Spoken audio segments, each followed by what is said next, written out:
Hola, hola, ¿cómo están? Bienvenidos a nuestro canal Ojo Clínico. El día de hoy hablaremos de las glándulas suprarrenales, especialmente de su fisiología. Pero haremos una reseña embriológica, una reseña anatómica, histológica y fisiológica de esta glándula. Vamos a ver qué hormonas se secretan, para qué nos sirven, qué las inhibe, pero también qué las estimula. Esperemos que nos acompañen y juntos desarrollemos un buen ojo clínico. Dentro de la embriología de estas glándulas suprarrenales vamos a ver que tienen dos orígenes embriológicos y se desarrollan a partir de la quinta semana de gestación. Vamos a ver que tenemos el origen ectodérmico, que si recordamos en embriología vemos que el ectodermo prácticamente nos da todo el sistema nervioso. Todo el sistema nervioso deriva del ectodermo y la médula prácticamente se considera un ganglio simpático modificado, como lo vemos aquí. La médula es está en la parte interna y nos segrega algunas hormonas que vamos a ver cuáles. También tenemos el endodermo que nos da la corteza. Para ver cómo se forman estas glándulas vamos a ver que tenemos la cresta neural, la cual tiene una migración celular que forman los ganglios simpáticos. Esos ganglios simpáticos se dan por una migración celular, de los cuales derivan las células cromafines, como lo vemos aquí, células cromafines, que son parte del ectodermo. Entonces, esas células cromafines quedan atrapadas o encerradas por medio del endodermo que genera la corteza, y eso va a provocar que queden encerradas adentro o que queden cubiertas prácticamente de esta corteza. Dentro de la anatomía de las glándulas suprarrenales vamos a ver que se encuentran retroperitoneales y sobre el polo apical de los riñones.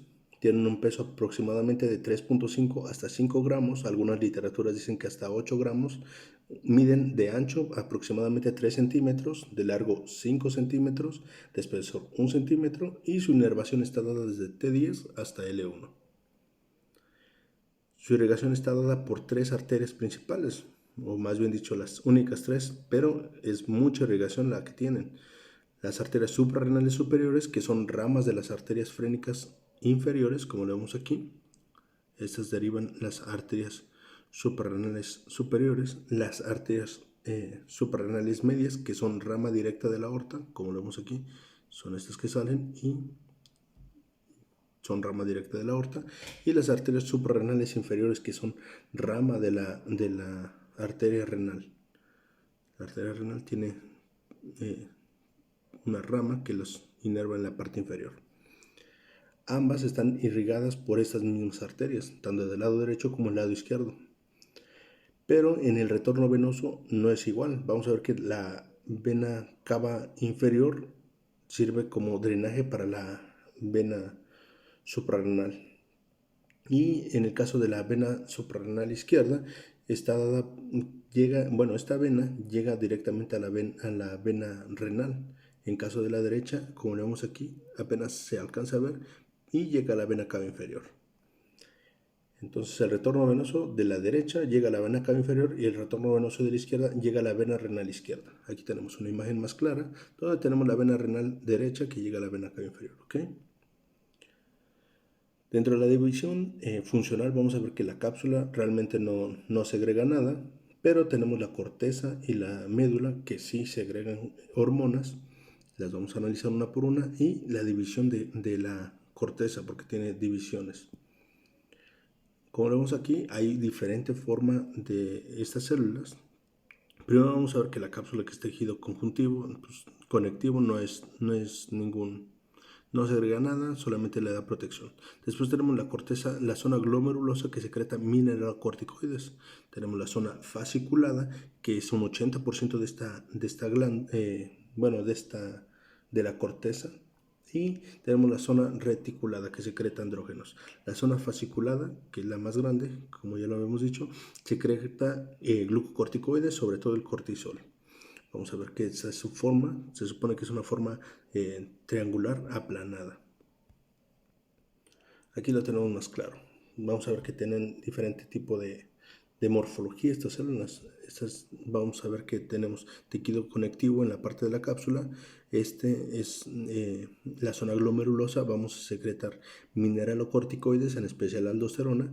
En la zona fasciculada vamos a secretar glucocorticoides, en su mayoría cortisol, y es decir, en su mayoría porque no es la única hormona que se secreta aquí. Ahorita vamos a verlas todas. Y en la reticular tenemos hormonas sexuales, en especial la androstendiona, ¿ok? Y en la médula tenemos las catecolaminas, que en su mayoría igual se segrega adrenalina, en su mayoría, no en su totalidad. Empezamos con los mineralocorticoides. Como vemos aquí, vamos a ir de arriba hacia abajo. Primero mineralocorticoides, después explicaremos los glucocorticoides y las hormonas sexuales de la corteza, y al final la médula con las catecolaminas. Vamos a ver para qué sirve cada una. Vamos a preguntarnos tres cosas principalmente. ¿Para qué nos sirve? ¿Qué le estimula y qué le inhibe? Vamos a ver esas tres cosas que probablemente se pregunten. Empezando con los mineralocorticoides, la principal que se va a dar es la aldosterona. Y como su nombre lo dice, mineralocorticoides, esto va a ser porque regulan lo que son los minerales de sodio y potasio. También regula la presión arterial por medio del volumen circulante, o sea que si retiene más sodio, genera más volumen intravascular y regula más la presión. Promueve la excreción de hidrogeniones aparte, o sea que previene la acidosis, y también está regulado por el sistema renina-angiotensina-aldosterona y también por el aumento de potasio sérico. ¿Ok? Entonces, ¿para qué sirve? Para regular los minerales, regular la presión arterial y prevenir la acidosis. ¿Quién lo estimula? El sistema renina-angiotensina-aldosterona y el aumento de potasio. ¿Quién lo inhibe? También el sistema renina-angiotensina-aldosterona. Vamos a hacer una pequeña reseña de lo que es el sistema renina-angiotensina-aldosterona. Vamos a ver que hay en el número 1, vamos a seguir los números, hay deshidratación o deficiencia de sodio, o puede haber una hemorragia, lo cual disminuye disminuye la volemia intravascular. Al disminuir la volemia, también disminuye la presión arterial por haber menos líquido. Esto lo captan las células yuxtaglomerulares que están en el riñón. El aparato yuxtaglomerular se encarga tiene los sensores para captar esta disminución de la presión arterial. Se llaman vasoreceptores, los cuales van a aumentar la secreción de renina. La renina va a juntarse con el angiotensinógeno para formar angiotensina 1. Esta angiotensina 1 viajará a las células convertidoras de angiotensina para que se conviertan en angiotensina 2. Al convertirse en angiotensina 2, la angiotensina tiene efecto directo sobre la corteza suprarrenal para que haya aumento de la secreción de aldosterona. Este es el punto clave. ¿Quién estimula la aldosterona? Pues la angiotensina 2. Tiene efecto directo. Esta angiotensina 2, su función es aumentar la reabsorción de sodio y de agua y la excreción de potasio y de iones hidrogeniones en la orina para prevenir la acidosis y la hipercalemia. Una vez reabsorbido el sodio siempre es seguido por el agua, o sea que donde se va el sodio, si se reabsorbe agua. Esto va a generar aumento del volumen circulante y aumento de la presión arterial. También la angiotensina 2 tiene un efecto vasoconstrictor en las arteriolas que genera también aumento de la presión arterial. Pero bueno, esa es función de la angiotensina. Entonces, prácticamente ya tenemos todo lo que es de la aldosterona, que le inhibe, que le estimula y para qué sirve. Vamos con los glucocorticoides. Los glucocorticoides regulan el metabolismo de la glucosa y también nos da una respuesta al estrés. Les decía que en su mayoría está dada por el cortisol, la secreción de estas hormonas. Principalmente está el cortisol, que en su forma activa es la hidrocortisona en el 95%, pero también se genera aquí corticosterona y cortisona en muy pequeñas cantidades. También vamos a ver que hay una regulación por retroalimentación negativa. Ahorita vamos a ver por qué, cómo está regulado el cortisol. Estas son las funciones que tiene el cortisol en nuestro cuerpo. Primero tenemos la degradación proteica o proteólisis, donde hay un aumento de la tasa de la degradación de proteínas. y principalmente de fibras del músculo liso. Va a haber un mayor número de aminoácidos dentro de la circulación para que estos se puedan reciclar y generar hormonas que puedan ser mejor utilizadas para nuestro cuerpo. También algo muy importante, regulan lo que es la glucosa, promueven la formación de glucosa en el hígado, ya esto lo conocemos como gluconeogénesis, y también estos aminoácidos que se encuentran libres están utilizados para que se genere pues gluconeogénesis y ácidos lácticos también.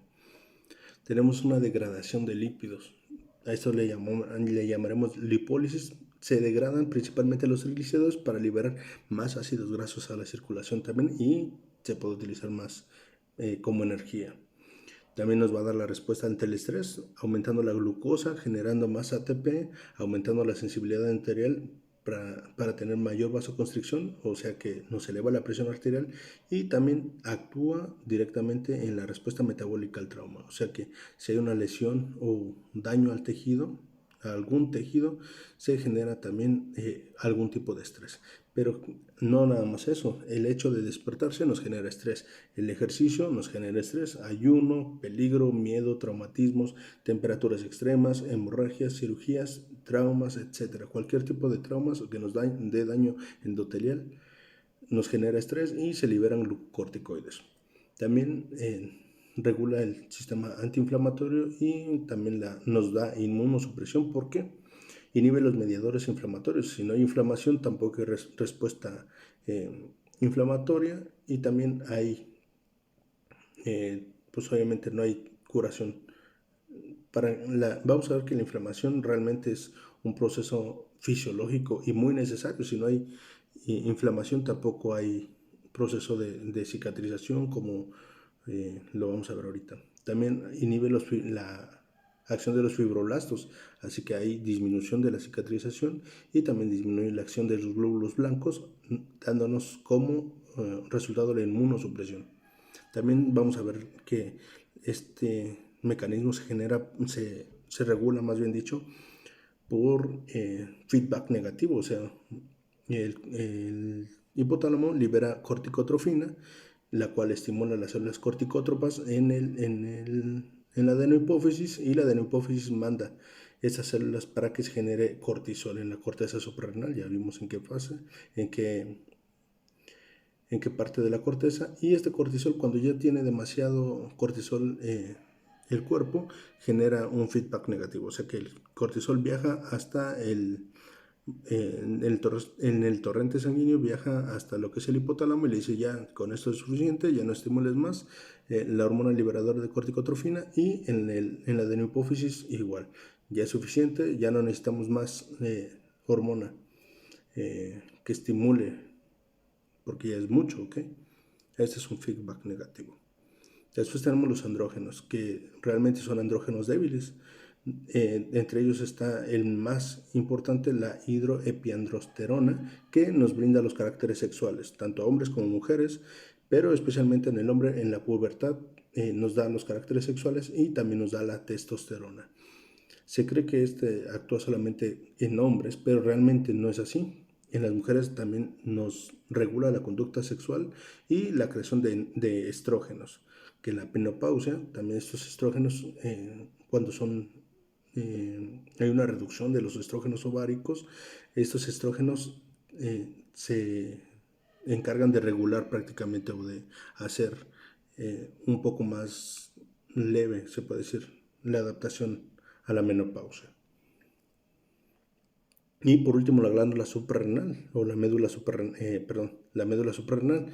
Vamos a ver que la médula suprarrenal realmente es un ganglio simpático modificado, tiene el mismo tejido embrionario, se desencadena del mismo tejido embrionario, pero estas no tienen axones, así que es algo muy importante. Como carecen de axones, forman cúmulos alrededor de los vasos sanguíneos. Como recordamos, está muy irrigada esta zona, así que forman cúmulos alrededor de los vasos sanguíneos, y estos no van a funcionar como neurotransmisores. Si recordamos, la adrenalina y noradrenalina funcionan como neurotransmisores. Aquí no, como van a ser cúmulos muy grandes, funcionan como hormonas. Estas células cromafines van a ser las encargadas de crear estas hormonas, que es la adrenalina y noradrenalina. Vamos a ver que están controladas directamente por el sistema nervioso autónomo y nos dan una respuesta simpática rápida al estrés. La adrenalina está dada en un 80% de esta médula y tenemos la noradrenalina y la dopamina un 20%. Tenemos una reserva muy pequeña de dopamina, pero existe aquí. Tenemos esta glándula suprarrenal como tal, nos da la respuesta al estrés o de lucha o huida. Primero vamos a ver que aumenta la presión arterial, también dándonos mayor gasto cardíaco y frecuencia cardíaca, y también aumenta la contractibilidad cardíaca.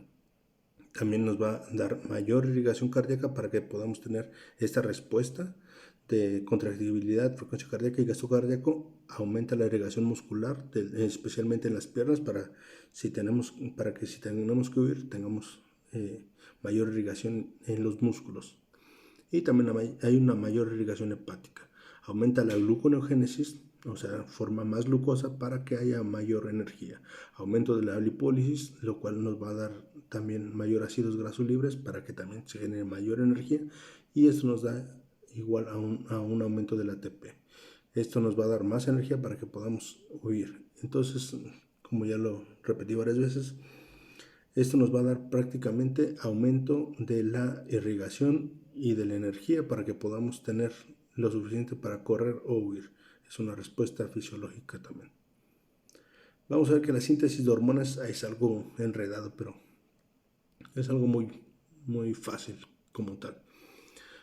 Puse las enzimas que van a actuar de color negro prácticamente y vamos a ver que en orden actúan las desmolasas, después esta que actúa en las tres partes de la corteza, esta que solamente actúa en estas dos partes de la corteza, esta que actúa también en estas dos partes de la corteza y esta que solamente actúa en este lado. Una vez dicho esto, empezamos. Vamos a ver que todas estas hormonas se derivan del colesterol. El 80% del colesterol lo obtenemos de la dieta y un 20% lo encontramos síntesis novo, o sea, en el hígado se genera más colesterol, pero solamente en un 20%. Primero empezamos con la enzima desmolasa. La desmolasa es una enzima que va a degradar el colesterol en pregnolona. ¿Okay? Vamos a empezar de este lado. Para que nos dé como resultado la aldosterona, tenemos que tener colesterol, la enzima desmolasa que va a generar la pregnolona, el colesterol lo convierte en pregnolona y después actúa la 3-beta hidroxiesteroide deshidrogenasa. Esta hormona va a actuar sobre la pregnolona y la va a convertir en progesterona. Esa progesterona va a ser, se puede decir no sintetizada, sino que esta progesterona nos va a ayudar la enzima 21-beta hidroxilasa para que se forme la 11-desoxicorticoesterasa. Posteriormente tenemos la 11-beta hidroxilasa que la va a convertir en corticosterona. Y por último tenemos la hormona aldosterona sintasa, que solamente la vamos a encontrar en esta parte, que nos genera aldosterona, ¿ok? Una vez esto, tenemos la aldosterona ya. Después tenemos la pregnolona, igual de este lado que estábamos, la pregnolona aquí es la misma. El colesterol genera una degradación por medio de la desmolasa y genera pregnolona. Esta pregnolona, por medio de esta enzima 17-alfa hidroxilasa, se va a convertir en 17-hidropregnolona. ¿Okay? Esta 17-hidropregnolona puede actuar por la enzima 3-beta hidroxiesteroide deshidrogenasa y convertirse en 17-hidroxiprogesterona, o simplemente la progesterona se puede convertir por medio de la 17-alfa hidroxilasa en esta misma hormona. O sea que tiene dos caminos. Puede ser desde origen de la progesterona o puede ser de la 17-hidropregnolona, donde actúa la 3-beta hidroxiesteroide deshidrogenasa y la convierte en esta. Después esta se convierte por medio de la enzima 21-beta hidroxilasa en desoxicortisol. Después actúa la 11-beta hidroxilasa y la convierte en cortisol, que es nuestro producto final. Una vez viendo cómo actúan estos, vamos a ver ya lo que son los andrógenos. Tenemos el cortisol igual, cortisol, la desmolasa, que convierte la pregnolona en 17-hidroxipregnolona por medio de esta enzima, y podemos encontrar esta enzima 17-20 liasa. Son liasas que convierten la 17-hidropregnolona en deshidroepiandrosteneidona. Esta hormona, ya son andrógenos. Estos andrógenos pueden pasar por la 3-beta hidroxiesteroide deshidrogenasa a androstenediona, o puede estar por la progesterona, por la 17-alfa hidroxilasa, convierte en 17-hidroxiprogesterona, y esta hormona se puede cambiar por la 17-20 liasa, la enzima 17-20 liasa, convertir también en androstenediona. O sea que tiene dos caminos, al igual que las otras. Esta puede pasar por aquí, por medio de esta enzima, o puede pasar esta por medio de esta enzima a ser androstenediona. Que esta androstenediona se convierte en testosterona, y en la mujer, por medio de las aromatasas, se convierte en estradiol. Posteriormente haremos un video de qué mecanismo tiene el estradiol en todo el cuerpo, y es muy interesante. Esperamos que les guste, y este video esperamos que les haya gustado. Tenemos un comentario: nos hackearon la página de fisiología médica, así que estamos utilizando nuestra página también de Ojo Clínico en Facebook. En Instagram tenemos la página de Ojo Clínico Medicina, y en Facebook igual Ojo Clínico. Esperamos que se suscriban, que les den me gusta, que les haya gustado mucho este video, coméntenlo. La bibliografía que utilizamos es el tratado de Gayton y Hall en 13ª edición, y los principios de anatomía y fisiología de Tórtora, prácticamente para las imágenes. Muchas gracias, nos vemos en el próximo video.